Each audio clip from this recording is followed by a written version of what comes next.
കഴിഞ്ഞ നിയമസഭാ തെരഞ്ഞെടുപ്പിൽ കൊല്ലത്ത് നിന്ന് മുകേഷിനെ വീണ്ടും മത്സരിപ്പിക്കാൻ തീരുമാനിച്ചപ്പോൾ, സംസ്ഥാന കമ്മിറ്റി തീരുമാനിച്ചപ്പോൾ കൊല്ലം ജില്ലാ കമ്മിറ്റി ഒന്നാകെ എതിർത്തിരുന്നു. സിപിഎമ്മിന്റെ കൊല്ലം ജില്ലാ കമ്മിറ്റി ഭരിക്കുന്നത് പി കെ ഗുരുദാസനാണ്, തലമുതിർന്ന നേതാവ്. പി കെ ഗുരുദാസൻ പിണറായി വിജയനോട് മുന്നറിയിപ്പ് നൽകിയിരുന്നു. മുകേഷ് ജയിക്കാൻ പാടാണ്, ഇതായിരുന്നു മുന്നറിയിപ്പ്. പക്ഷേ മുകേഷ് നേരിയ ഭൂരിപക്ഷത്തിൽ ജയിച്ചു. മുകേഷ് വീണ്ടും MLA ആയി വന്നു. പിന്നീട് അങ്ങോട്ട് മുകേഷ് നിരന്തരം സിപിഎമ്മിന് തലവേദനയായി മാറി. ഒരു കുട്ടി ഒരാവശ്യത്തിന് വേണ്ടി വിളിച്ചപ്പോ ആ കുട്ടിയെ വളരെ മ്ലേച്ഛമായ രീതിയിൽ വിമർശിക്കുന്ന മുകേഷിനെ കണ്ടു. പല വിധത്തിലുള്ള വിവാദങ്ങൾ മുകേഷ് ഉണ്ടാക്കി. ഇപ്പോൾ മുകേഷ് പെട്ടിരിക്കുന്നത് പീഡന ശ്രമത്തിലാണ്. തന്നെ പീഡിപ്പിച്ചുവെന്ന് നടി വ്യക്തമായ തെളിവുകൾ നൽകിക്കൊണ്ട് ഹേമ കമ്മീഷന് റിപ്പോർട്ട് നൽകി.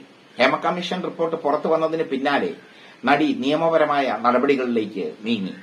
ആദ്യഘട്ടത്തിൽ സിപിഎം മുകേഷിനെ സംരക്ഷിക്കുന്ന സമീപനമാണ് സ്വീകരിച്ചത്. പെട്ടെന്നൊരു മുകേഷ് രാജിവെച്ചാൽ പെട്ടെന്നൊരു ഉപതെരഞ്ഞെടുപ്പ് വന്നാൽ കൊല്ലത്ത് നിന്ന് ജയിക്കാൻ പാടാണ് എന്ന റിപ്പോർട്ട് കൊല്ലം ജില്ലാ കമ്മിറ്റി സിപിഎമ്മിന് കൈമാറിയിരുന്നു. കാരണം അത്രയ്ക്ക് ബോറാക്കിയാണ്, അത്രയ്ക്ക് കുളമാക്കി മുകേഷ് കൊല്ലം മണ്ഡലത്തിലെ ജനങ്ങൾക്ക് മുകേഷിനെ കാണാൻ പറ്റുന്നില്ല. മുകേഷ് സിനിമാ അഭിനയവും പണം സമ്പാദിക്കലും ഒക്കെയായി പാറി പറന്ന് നടന്നു. മുകേഷിന്റെ സ്ത്രീ വിഷയം പണ്ടും പല രീതിയിൽ ചർച്ചയായിട്ടുണ്ട്. അദ്ദേഹത്തിന്റെ ആദ്യ ഭാര്യ സരിത തന്നെ പറഞ്ഞിട്ടുണ്ട്, തന്റെ മുമ്പിൽ വെച്ച് പെൺകുട്ടികളെ കൊണ്ടുവന്ന് ഭോഗിക്കുന്ന മുകേഷിനെ പറ്റി, അതിനെ എതിർക്കുമ്പോൾ തന്നെ മർദ്ദിക്കുന്ന മുകേഷിനെ പറ്റി, തന്നെ ഹീനമായ വാക്കുകളാൽ അധിക്ഷേപിക്കുന്ന മുകേഷിനെ പറ്റി. മുകേഷിന്റെ രണ്ടാം ഭാര്യയായ മേതിൽ ദേവിക പറയാതെ പറഞ്ഞു മുകേഷിന്റെ കാര്യങ്ങൾ. അവർ പറഞ്ഞത് മുകേഷ് ജീവിതത്തിലും നല്ലൊരു അഭിനേതാവ് ആണെന്നാണ്. അതിൽ കൂടുതലൊന്നും അവർ പറഞ്ഞില്ല, അവർക്ക് അതിനുള്ള മാന്യതയുണ്ടായിരുന്നു. എന്തായാലും മുകേഷിനെ പറ്റി ഒരുപാട് വിവാദങ്ങൾ വന്നുകൊണ്ടിരുന്നു. ഇപ്പോൾ മുകേഷിനെ കൈവിടേണ്ട സാഹചര്യം സിപിഎമ്മിന് വന്നിരിക്കുന്നു. സിപിഎമ്മിന്റെ ഒരു MLA സ്ത്രീ വിഷയത്തിൽ അറസ്റ്റിലായി ജാമ്യം നേടി, മുൻകൂർ ജാമ്യം ഉള്ളതുകൊണ്ട് പോലീസ് വിട്ടയച്ചു. 3 മണിക്കൂറാണ് അയാളെ ചോദ്യം ചെയ്തത്. പൂങ്കുഴലിയുടെ നേതൃത്വത്തിലുള്ള അന്വേഷണ സംഘം. ഈ 3 മണിക്കൂർ ചോദ്യം ചെയ്യലിൽ മുകേഷിനെ നന്നായി അന്വേഷണ സംഘം കുടഞ്ഞു എന്നാണ് റിപ്പോർട്ട്.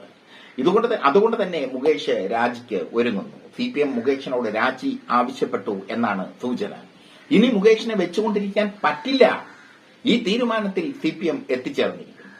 മുമ്പേ പി കെ ഗുരുദാസൻ സഖാവ് പറഞ്ഞിരുന്നു, മുകേഷിനെ നിർത്തരുത്. വീണ്ടും കൊല്ലം മണ്ഡലത്തിൽ മുകേഷ് വീണ്ടും നിന്നാൽ പരാജയപ്പെടും. പക്ഷേ മുകേഷ് നേരിയ ഭൂരിപക്ഷത്തിൽ തലനാരിഴയ്ക്ക് രക്ഷപ്പെട്ട് കയറുകയായിരുന്നു.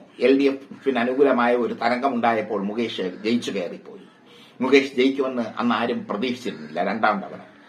പക്ഷേ മുകേഷ് അതിനുശേഷം കാണിച്ചതെല്ലാം വെറും ഒരു സഖാവിന് നിരക്കാത്ത രീതിയിലുള്ള പ്രവർത്തനങ്ങൾ. സാധാരണക്കാരായ പ്രവർത്തകരുമായി മുകേഷിന് ബന്ധമില്ല. മുകേഷിനെ ബന്ധപ്പെടാൻ സാധാരണക്കാർക്ക് കഴിയുന്നില്ല. അങ്ങനെയൊക്കെയുള്ള ഒരുപാട് പ്രശ്നങ്ങൾ ഉണ്ടായിരുന്നു മുകേഷിന്.